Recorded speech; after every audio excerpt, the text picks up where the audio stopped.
The goal for Democrats is to lock in their strong Latino support and the votes of succeeding generations, the way the party has in California, so candidates can devote more time and resources to red states like Arizona and Texas. Let's talk about it with Mercedes Schlapp, a former Spanish media spokeswoman for President George W. Bush.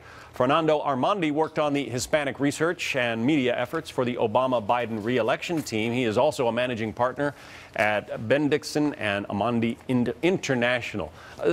Mercedes, to you first, what do you see as the president's goal in making this announcement today in Vegas? Well, clearly it's a political opportunity for him to go out to Nevada and talk about the immigration reform. The problem is that once again, he might be polarizing and really alienating the Republicans. We know that with this bipartisan plan that the senators pushed forth yesterday, it was clear that both sides conceded. The Republicans are talking about a legal pathway to earn citizenship, while the Democrats are talking about security, borders, and more enforcement. And so those are positive steps forward, and they're bold. And I really worry that with President Obama stepping in, he could alienate the Republicans and at the end basically cause for this immigration reform plan to fall through. Fernand, does he care if he alienates Republicans? I think that Republicans run at the risk of their own peril opposing this comprehensive bill. I think the election results spoke very clearly about the role that Latino voters played, not only in being part of the coalition that propelled President Obama to victory and re-election in 2012, but we also saw the same phenomenon in 2008. And more importantly, don't forget the reality of what happened in 2006 in a very successful midterm election for the Republican Party. Latino voters, particularly in the state of Nevada, where the president is speaking today, managed to allow the Senate to be held and in control of the Democratic hand. So the question is not whether the president is alienating Republican voters, but whether or not Republicans are going to be seen and perceived as a roadblock when the president's intentions on passing a comprehensive immigration bill are clear.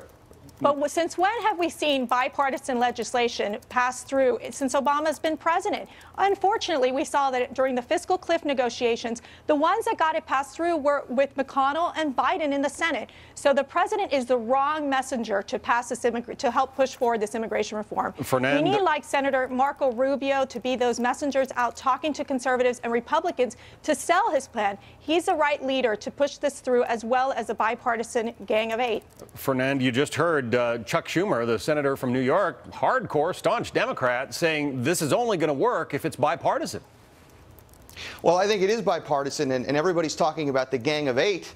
I think all of us were looking at the Gang of Two, namely O'Reilly and Hannity, who came out strongly for comprehensive immigration reform and the tone that set. But I think the other story here that is going unnoticed, in a sense, is that you now have Republican senators not only in favor, but supporting almost an immediate path to legalization, which in essence puts them on the course to path to citizenship. I think that's the great development that you've seen emerge out of this bill in the Senate, and I think something that the president has articulated all along as being consistent with the principles that he has pushed for, and we're all awaiting to see very eagerly to see what he talks about in his speech later this afternoon. All right, we're going to leave it there, and we will hear that speech from the president in Las Vegas. Fernand Armandi, Mercedes Schlapp, thank you both.